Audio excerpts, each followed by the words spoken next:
Today, we are transported back in time to busy streets filled with the chatter of scholars debating, merchants selling exotic goods, and the satisfying clang of construction in a thriving city.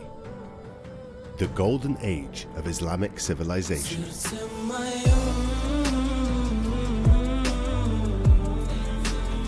Is Baghdad in the 8th century, the heart of the amazing Abbasid Caliphate, a time often referred to as the golden age of Islamic civilization. For centuries, the Abbasids ruled a massive empire, but their story goes way beyond just conquering lands. A vibrant hub of learning and creativity unlike anything the world had ever seen was built. Imagine libraries overflowing with ancient knowledge, translated from different languages, and scientists gazing at the stars with new inventions, architects designing breathtaking buildings, artists crafting intricate mosaics that sparkled in the desert sun. This era gave birth to mind-blowing discoveries that changed the world forever. We're talking about the birth of algebra, the foundation of modern eye science, and medical advancements that made the way for future generations. It was a time when people from different cultures and religions not only lived together, but thrived together, their combined brilliance lighting the path for human progress. It is indeed a fascinating chapter of history. So, let's explore the rise of the Abbasids, who reigned for 5 centuries, and the lasting impact they left on the world, a legacy that continues to inspire us even today. The story of the Abbasid Caliphate is a fascinating tale of triumph and turmoil in the early days of Islam. It all begins after the death of the Prophet Muhammad in 632 AD. His followers, led by Abu Bakr, swiftly unite the Arabian Peninsula under the banner of Islam. They then take on the weakened Eastern Roman and Sassanid empires, scoring impressive victories by 651.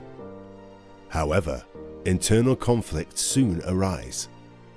The assassination of the 3rd Caliph, Uthman, in 656 sets off the first Muslim civil war. Ali, Muhammad's cousin and son-in-law, gains popular support but faces stiff position from Muawiyah, the governor of Syria. This internal strife culminates in Ali's tragic death after 5 years of turmoil. Out of this chaos, Muawiyah emerges as the leader of the Umayyad Caliphate. The empire expands through further conquests, but internal divisions persist. One historical conflict arises between Muawiyah's son, Yazid, and Hussein, the courageous son of Ali and grandson of Muhammad.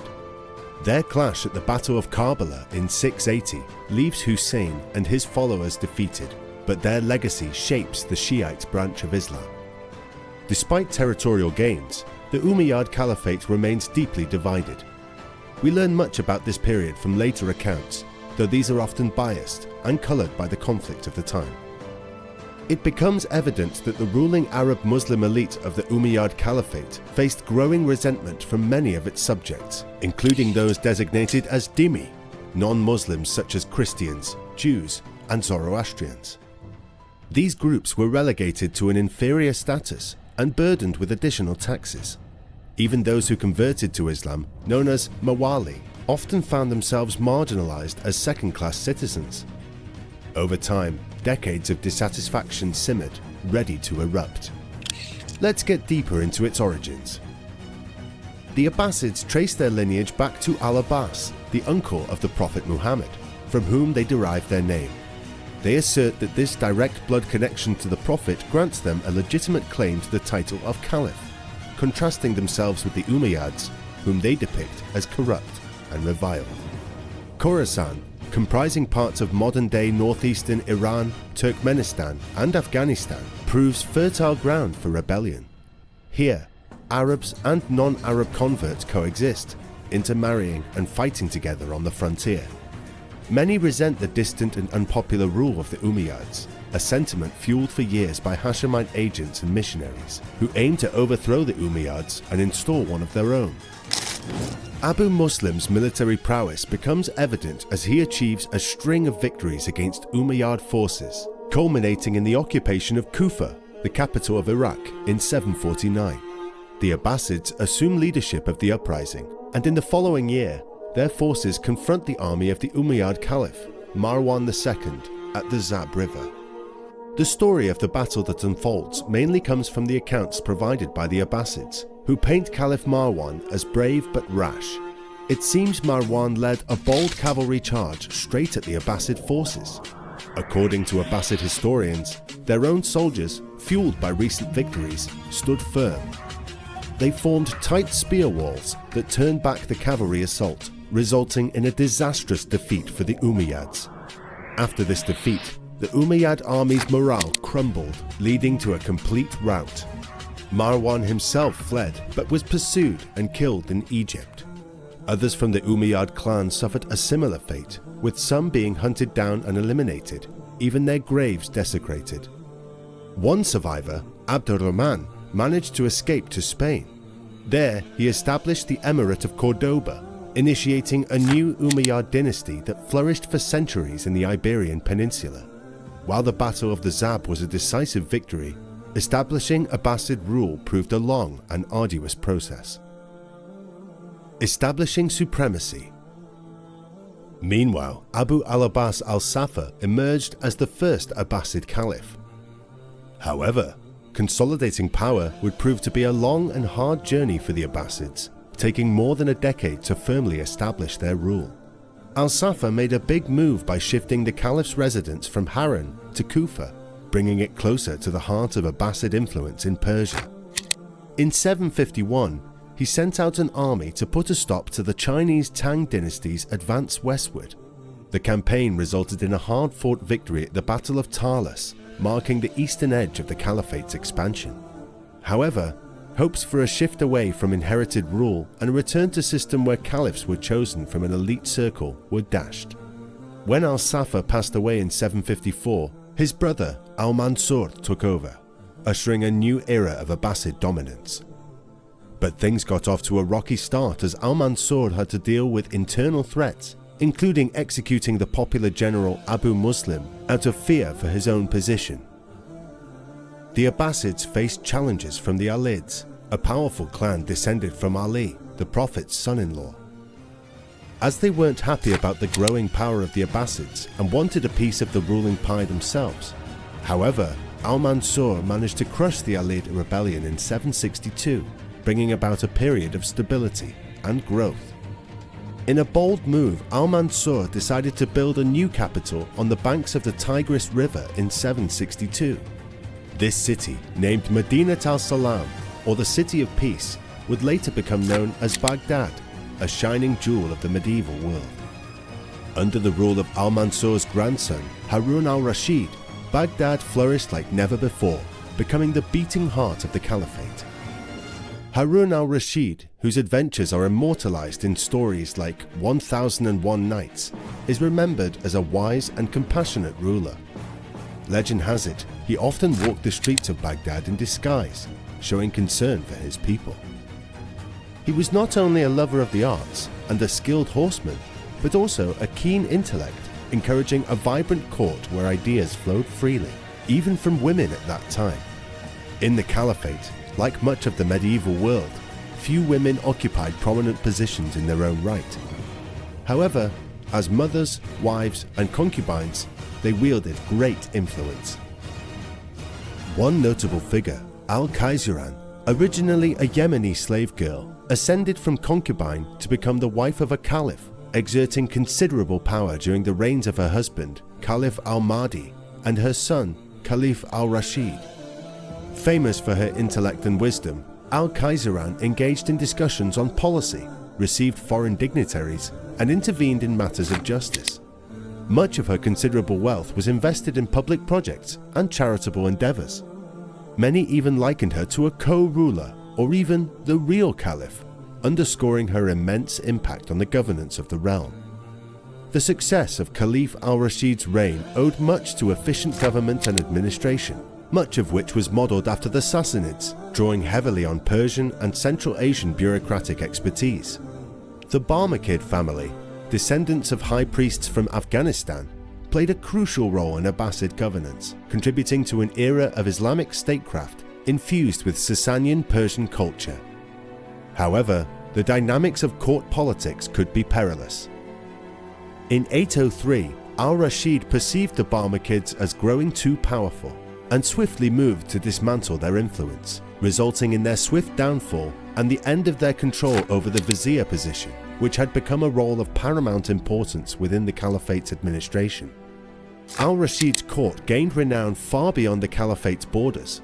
Charlemagne, the mighty ruler of the Franks and Holy Roman Emperor, established diplomatic ties with Baghdad, exchanging lavish gifts including the iconic water clock and an elephant named Abul Abbas. Baghdad, the capital of the Abbasid Caliphate, emerged as a melting pot of cultures and ideas. The Abbasid court celebrated Persian holidays such as Nowruz, accepting an environment of cultural diversity and open-mindedness that contributed to the flourishing of science, arts, and medicine. The famous House of Wisdom, Beit al-Hikmah, served as a center of learning where scholars translated and preserved ancient texts from Greek, Middle Persian, and Sanskrit into Arabic. Their original discoveries and insights became sought-after knowledge in the medieval West.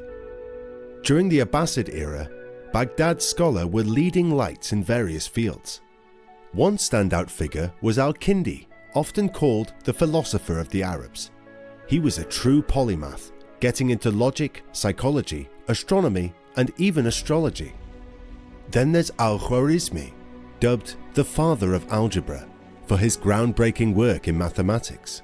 His name, algorithmus, actually gave birth to the word algorithm that we use today. Another great scholar was Hunayn ibn Ishaq, known as the Sheikh of translators. He played a huge role in bringing ancient texts into Arabic, helping to spread knowledge far and wide. This cultural exchange wasn't limited to academia. Art flourished too. Glazed pottery, with its colourful designs featuring animals and elegant Kufic lettering, became a hallmark of the Abbasid period. The Abbasid Caliphate's location along the Silk Roads, the ancient trade routes between East and West, was a huge advantage. It meant they had access to valuable goods like silk, spices, and gemstones, boosting their economy. To encourage trade, they built roads, inns, and wells for weary travelers. But it wasn't just physical goods that flowed along these routes, ideas did too. Chinese papermaking techniques, for instance, made their way into the Muslim world. Under the Abbasids, paper production really took off. It was cheaper and more abundant than parchment or papyrus, making books more accessible. This helped make medieval Islam one of the most book-loving cultures in history.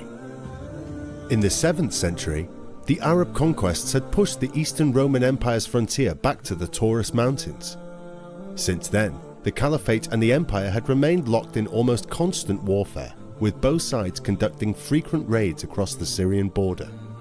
Despite 2 attempts, the Arabs had failed to capture Constantinople, even though in 782, Caliph al-Rashid himself led an Abbasid force to the shores of the Bosphorus.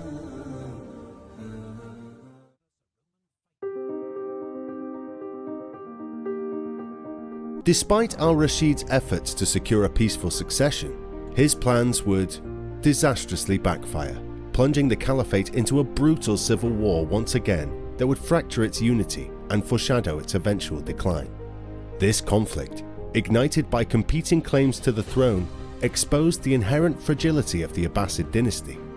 The carefully crafted image of unity and stability began to unravel, revealing the simmering tensions that had long existed within the vast and diverse Caliphate. The delicate balance between different factions, carefully maintained by charismatic leaders like al-Rashid, proved unsustainable in the face of internal power struggles. As the civil war raged, the Caliphate's once strong military strength began to wane. Resources were diverted from defending the empire's borders to crushing internal dissent, weakening its position against external threats. This vulnerability emboldened regional governors and ambitious warlords who saw an opportunity to carve out their own independent fiefdoms. Furthermore, the cultural and intellectual flourishing that characterized the early Abbasid period began to show signs of stagnation. The open-mindedness and intellectual curiosity that had created groundbreaking discoveries and innovations gave way to increasing conservatism and religious orthodoxy. This shift stifled creativity and hindered further scientific and artistic advancements. Despite these challenges, the legacy of the Abbasid Caliphate remains deeply close to all of us. Their contributions to science, literature, and art continue to resonate across the centuries, shaping the whole intellectual landscape of the world. The Golden Age under their rule stands as a hard proof to the potential for cultural exchange, intellectual discourse, and scientific progress when diverse communities come together in pursuit of knowledge and understanding.